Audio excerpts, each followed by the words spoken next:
Bien, continuamos con ustedes, Juicio a la Noticia. Y en esta parte del programa, mucha mensajería de texto. Gracias. También quiero saludar al camarada Justo Rojas. Creo que dio una pelea ejemplar y desde aquí, desde la acera contraria a mi amigo Justo Rojas, le digo que no puede sentir desánimo y no puede sentirse mal por el resultado obtenido y que dio una pelea de acuerdo a sus principios y de acuerdo a sus valores, y más temprano que tarde el bien triunfa sobre el mal. Lo que hay que tener es paciencia, Justo, y estos son procesos que enseñan. Lo digo ¿por qué? Porque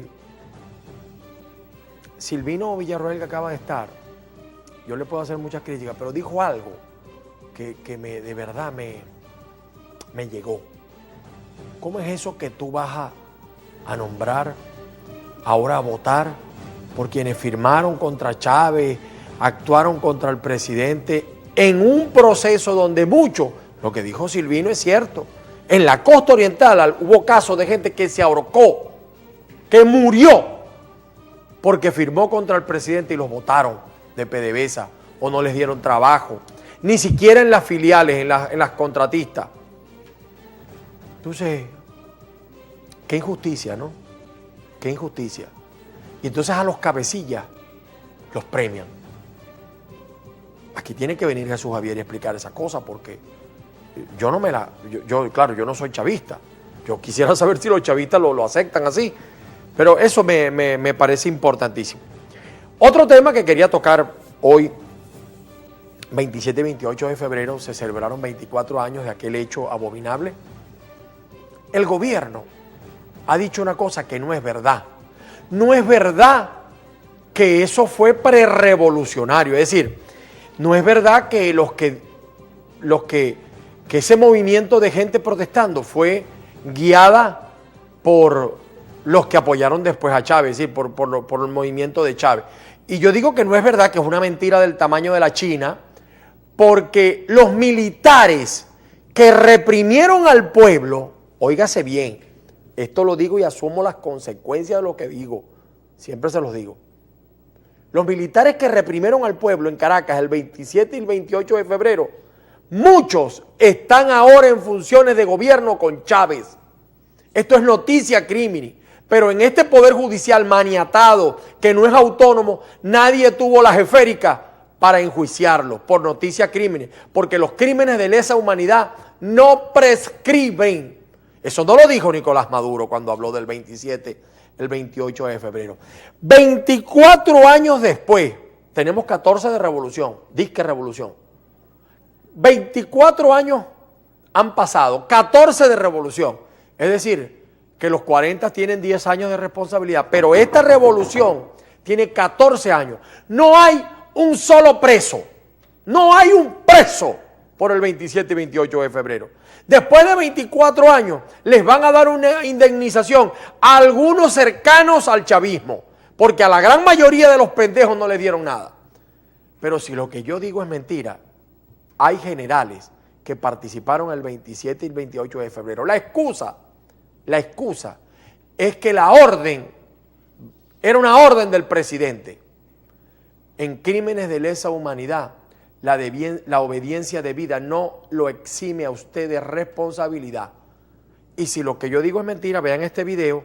No importa que nos llevemos todo el negro con este video. Vean este video de un trabajo que hicieron en Venevisión. Video que, por cierto, me cerraron una vez la cuenta de YouTube por este video. Vean ustedes el número 2. El número 2, nomás he pasado un solo video, Beatriz. Número 2, vamos en orden. Este programa va en orden. El número 2. Vean este video, no importa que nos llevemos todo el negro. Véanlo, con estos generales. Al Descubierto, líder en opinión por Venevisión, tu canal independiente. Hola, muy buenos días. Nos encontramos en el Parque Ezequiel Zamora, conocido también como El Calvario. Y es que hoy estaremos al descubierto en un programa especial cuando se cumplen 23 años del Caracazo. Disturbios y protestas que hace 23 años sacudieron al país. No solo la ciudad de Caracas, sino que se extendieron también por las principales ciudades del territorio. Hoy nos acompañan 3 generales de la República. Ellos nos van a contar parte de lo que fue su vivencia y su experiencia el 27 de febrero de 1989. En ese momento eran tenientes y se encontraban adscritos a Casa Militar. Nos acompañan hoy justamente entonces el general de división Miguel Rodríguez Torres, quien es hoy en día director del SEBIN. También está con nosotros el vicealmirante Wolfgang López Carrasquel, comandante de la aviación naval, y el general de división Vladimir Padrino López, jefe de Estado Mayor de la región estratégica central. Buenos días y bienvenidos al Descubierto. Gracias. Buenos días, Milagro. Bueno, han pasado ya 23 años y ustedes formaron parte de esas personas que vivieron muy de cerca la situación que se registró y las protestas, los disturbios y las acciones que se tomaron hace 23 años cuando el Caracazo. Hace 23 años, un día como hoy, nosotros éramos oficiales de la Casa Militar, de la Guardia No Presidencial, en el grado de teniente fragato, nosotros tenientes del Ejército. Ese día precisamente me encontraba yo en Barquisimeto, había una actividad con el presidente del momento, que era Carlos Andrés Pérez, de la presentación de un libro allá en un local en Barquisimeto. Inclusive yo fui quien recibe la llamada de un edecán que estaba en Caracas para participar en los hechos que estaban ocurriendo, y él decide venirse a Caracas, y más atrás pues todos los elementos de seguridad nos vinimos en autobús hacia la ciudad de Caracas, y había bastante convulsión en otras ciudades, o sea que llegar a Caracas fue un poquito complicado. Arranca justamente estos disturbios en horas de la mañana. Estábamos hablando del segundo periodo del presidente Carlos Andrés Pérez. Ustedes acompañaban en ese momento al presidente, llegan a Caracas. ¿Cuál es la situación que se está viviendo en la ciudad? ¿Logran ingresar a Palacio de Miraflores? Bueno, fíjate que si bien Miguel estaba en ese momento en un operativo de seguridad propio para el presidente en el área de Barquisimeto, en las primeras horas de la mañana en particular me correspondió ir dentro del plan de bienestar que tenía el personal de tropa del Regimiento Guardia Honor a hacer unas coordinaciones en el Teresa Carreño. A primeras horas de la mañana realmente no había nada en los alrededores de lo que es el casco central de la ciudad. Sin embargo, una vez terminadas las coordinaciones que salimos, nos encontramos la avenida Bolívar realmente en un estado de caos y anarquía, vehículos en sentidos contrarios, motos dirigiéndose a diferentes sectores, y la gente en una protesta como reacción a los anuncios que se habían hecho por parte del Ejecutivo. Se dan instrucciones con la activación del Plan Ávila. ¿Cuál es el paso que sigue y cómo actúa la Fuerza Armada? Se puso en práctica o se activó el Plan Ávila, que era un plan para tomar el control de algunos puntos críticos de Caracas y para poner en funcionamiento, garantizar los servicios básicos y todo el funcionamiento de la ciudad como tal.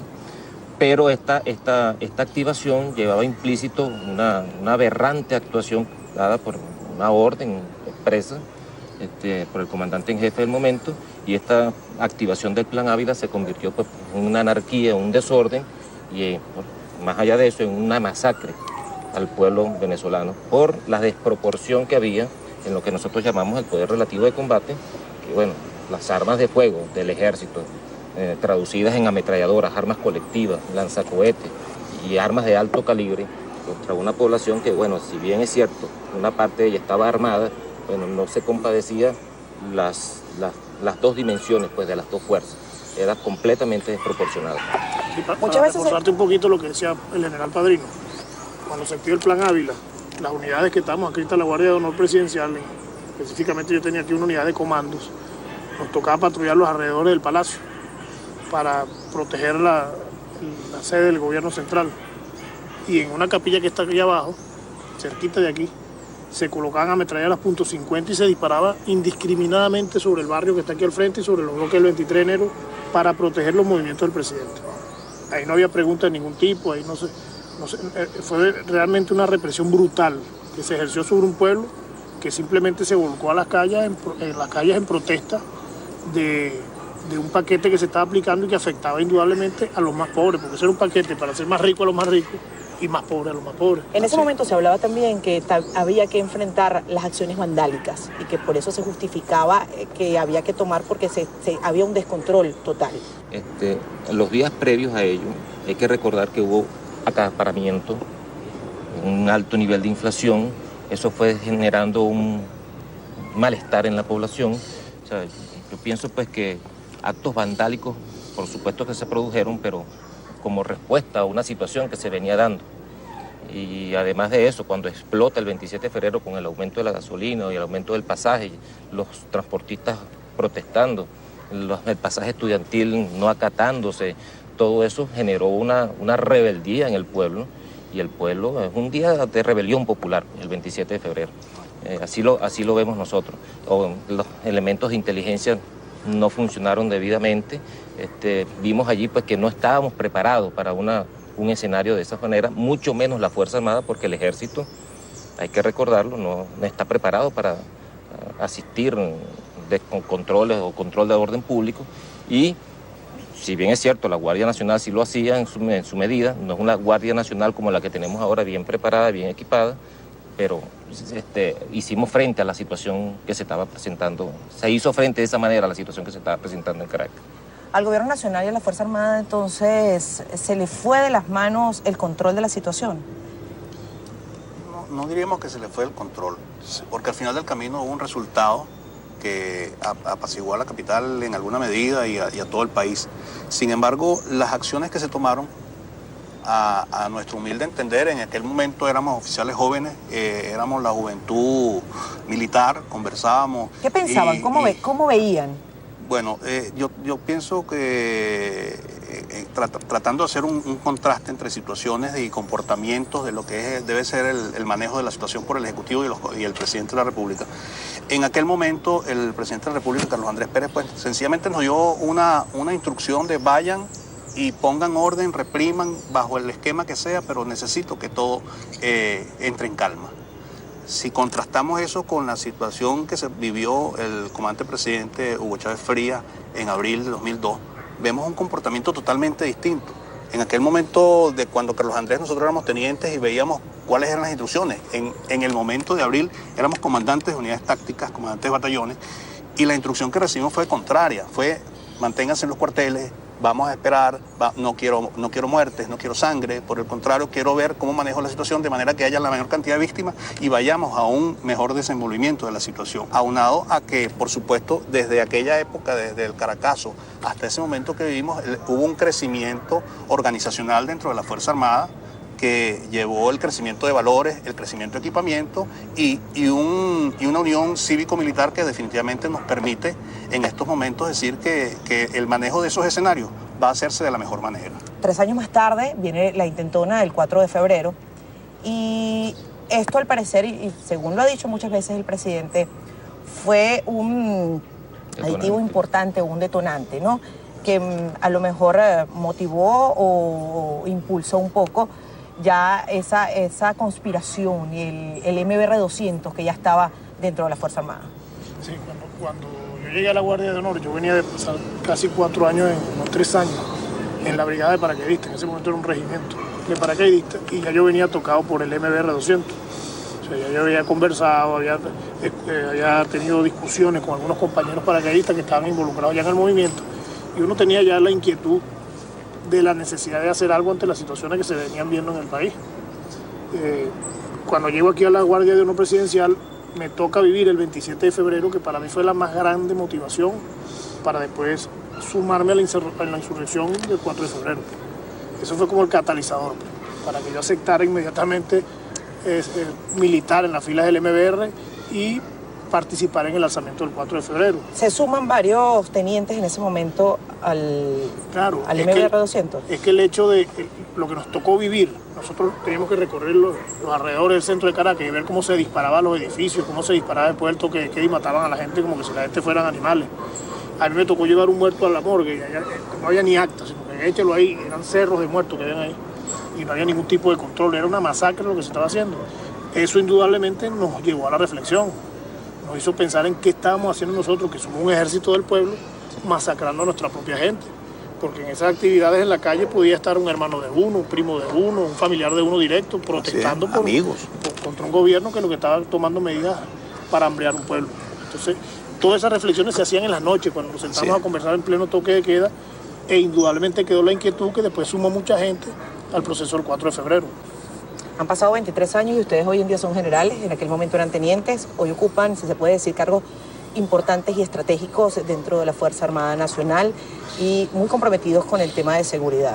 Una vez que vivimos el Caracazo... Bueno, allí tenían ustedes a los generales, ellos dijeron los cargos, ellos están declarando, confesando que recibieron instrucciones y el otro que hasta llevó un cuerpo a la morgue y él veía cómo mataban la gente y que ellos tenían que reprimir. A confesión de parte, relevo de prueba. Esos generales participaron del 27 y el 28 de febrero. ¿Por qué no se les ha procesado? Pregunto. Identificamos.